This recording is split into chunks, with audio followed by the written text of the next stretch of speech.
അപ്പോൾ right to equality എവിടെ തൊട്ട് എവിടം വരെയാണ്? 14 തൊട്ട് 18 വരെയാണ്.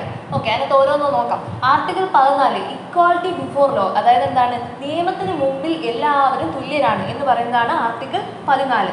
ആർട്ടിക്കിൾ 15 പ്രൊഹിബിഷൻ ഓഫ് ഡിസ്ക്രിമിനേഷൻ ഇല്ലാതാക്കുക, അതായത് വിവേചനം, യാതൊരു തരത്തിലുള്ള വിവേചനം, അതായത് ജാതി, മതം, വർഗം, ലിംഗം, വർണ്ണം ഇതിന്റെ പേരിലൊന്നും ഒരു വിവേചനവും ജനങ്ങളോട് പാടില്ല എന്ന് പറയുന്നതാണ് article 15. Article 16 equality of opportunity, അതായത് എല്ലാത്തിലും അവസര സമത്വം എല്ലാ ആൾക്കാർക്കും എന്താണ്? തുല്യ അവസര സമത്വമാണ് article 16. Article 17 abolition of untouchability, അതായത് തൊട്ടുകൂടായ്മ നിരോധിക്കുന്നതാണ് article 17. Article 18 abolition of titles, അതായത് നമ്മുടെ സ്ഥാനങ്ങളൊക്കെ എന്ത് ചെയ്യാണ്? അതിൻ്റെ സ്ഥാനപ്പേരുകൾ അബോളിഷൻ ചെയ്യുകയാണ്, ഇല്ലാതാക്കുകയാണ്. അതായത് അക്കാഡമി, മിലിറ്ററി ഒഴികെയുള്ള ഇങ്ങനെ വേർതിരിച്ചുള്ള സ്ഥാനങ്ങൾ നമ്മൾ നിർത്തലാക്കുന്നതാണ് ആർട്ടിക്കിൾ 18.